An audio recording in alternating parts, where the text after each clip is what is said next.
ભાઈ આપણે કહેતા તો કહી દીધું 2026 બુક પડાવી દઈશું, પણ કરશું મહેનત કેમ નહીં કરવાની એ તો ખબર નહીં. એ જ હું વિચારું, એક કામ કર્યા હતા, હા નોકરી ચાલુ કરી દઈએ. નોકરી ચાલ આપણે નોકરી કરવા પેદા થાય. અરે એ વસ્તુ શેઠનો ધંધો આપણને ના ભાવે, આપણે એને શેઠ માણસ એટલે આપણે કોઈક ધંધો ચાલુ કરીએ એવી. કામ કરીએ, હા સાડીઓનું કરવું કલેક્શન. સાડી આમ કેવું લેડીઝ આમ થોડો ભાવતાલ બહુ કરાવે, 2000 ની વસ્તુ બહુ મોંઘા ને આમ કકરાટ ઘણો એ ધંધો. અરે એટલે યાર. એ નહીં. તારો બીજો ધંધો કામ કરીએ હતા, કપડાનો કરી નાખ્યા હતા. આ કપડાની દુકાનો તો જો એક દુકાન છોડીને એક કપડાની 600 માં જોડીને 200 માં જોડીને 1000 માં જોડી એ બધા નહીં મજા આવે.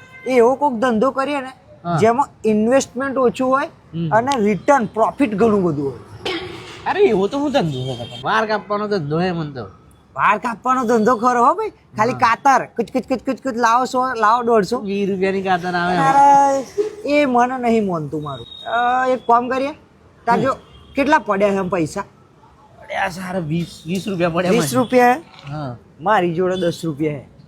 કોની આવશે 2 તાનસેન. એક 15 વાળો મસાલો લઈ લઉં અને એક વિમલ લઈ લઉં હું તો. આ તો આ વાપરીએ ધંધાનું કાલે વિચારશું તો બરાબર. યાર તો ગમે તે કરવું તો પડશે જ ને.